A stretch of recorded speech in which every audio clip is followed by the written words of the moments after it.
Let's catch up again with Gerald Steinberg, who's Professor of Politics at Bar-Ilan University in Jerusalem. Good to talk to you again, Gerald. How prospective should we be feeling about these protests? They're occurring again. The numbers are large, and we're hearing that, at least as far as anyone's been aware, there's been no crackdown, no reprisals yet from Hamas. First of all, I think it shows that Hamas is significantly weaker. You know, Chris, about 18 months ago, when the atrocities happened, when Hamas invaded and killed and raped and slaughtered so many Israelis, a lot of the pundits, the experts, the journalists said, well, Israel's not going to be able to defeat Hamas. They're not going to be able to destroy Hamas. They're going to have to learn to negotiate with them, all sorts of other cliches like that. This is showing in many different ways that that's wrong. Hamas is very much weakened.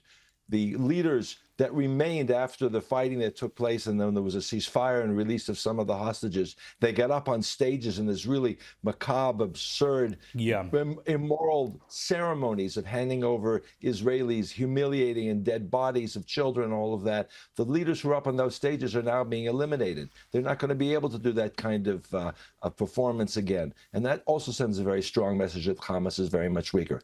The fact that you have a lot of Palestinians standing up and saying, we don't want these people here anymore to ruin our lives, to bring war against us, to make us dig these miles and miles of tunnels underground, which are used for terror. I think that's a major change. We have to see how it develops in the next few weeks and few months.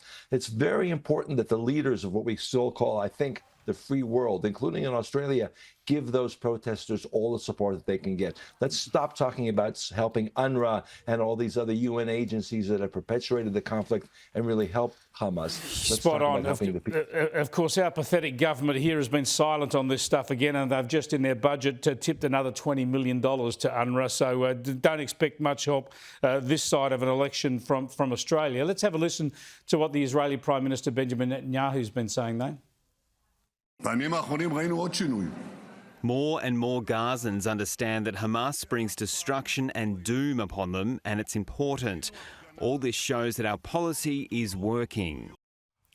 There's no doubt that their policies have worked to taking out the Hamas leadership. But the question is this, Gerald, why you've got those masses of people in Gaza bravely calling out Hamas, demanding that the hostages are returned to Israel, demanding that the terrorists surrender and that they have a go at peace.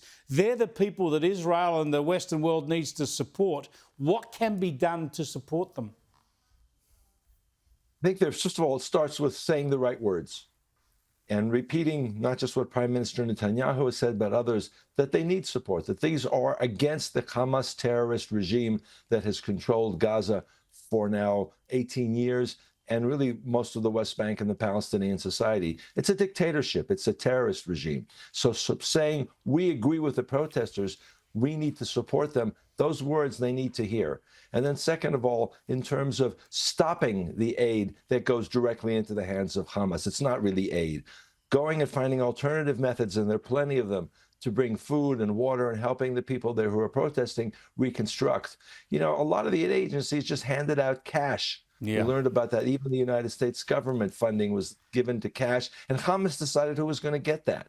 Being much more careful with the aid that's given so you know where your money is going, where your tax dollars are going, not into the hands of Hamas, but into the hands of the protesters. It's going to take a while. They need to develop a different leadership structure. Those need to be helped as well. Gerald Steinberg, thanks for joining us again.